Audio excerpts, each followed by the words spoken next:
la destinée que toi-même tu veux créer, c'est là. Es-tu sûr que Dieu est d'accord?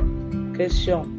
Il faut toujours se poser des questions. Les amis, dans ma souffrance et toujours mes reproches envers le Seigneur, où le Seigneur me rappelait toujours qu'il faut patienter. Moi, je trouvais qu'il me dérangeait. Moi, j'ai trouvé quelque chose qui peut me soulager et à peine moi, j'ai trouvé ça, il me dit non, quitte de là, c'est pas bon. Il faut aller, il faut patienter. Non, je pouvais devenir folle.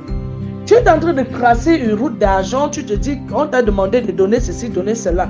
Quand tu vas finir de donner, tu auras de l'argent. Tu es sûr que tu es d'accord avec cela? Les amis, vraiment. L'homme est imbécile. Je me rappelle à l'époque où je souffrais tellement et je me disais qu'il faut toujours aller voir les voyants.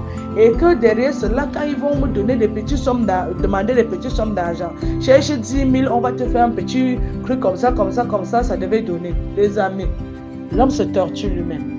Et quand le Seigneur m'a interpellé sur beaucoup de choses, je me suis dit, ok, moi je croyais que c'était normal parce que nous on nous dit plutôt qu'il faut vivre comme ça pour pouvoir voir. C'est pour ça que aussi moi je me suis retrouvée dans ces histoires. Et quand je me suis retrouvée dans ces histoires, je me suis dit que tu étais d'accord parce que tu étais silencieux.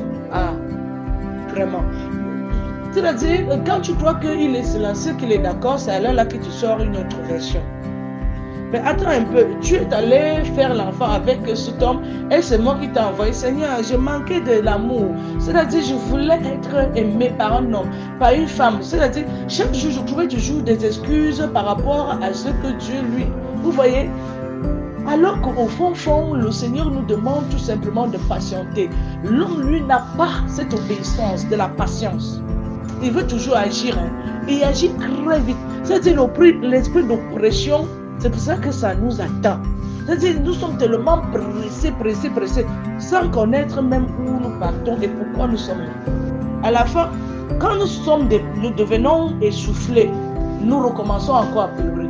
Et le Seigneur va te rappeler une seule chose. Tu m'as dit que c'est mieux comme ça, non? Pourquoi tu pleures? Si tu patientais alors, tu devais déjà t'habituer. Et chaque fois, le Seigneur me rappelait qu'il fallait patienter pour m'habituer à la souffrance de la vie.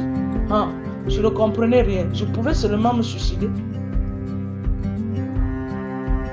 N'hésitez pas de nous suivre chaque jour pour plus de conseils pratiques qui vous aideront à coup sûr au quotidien. Merci.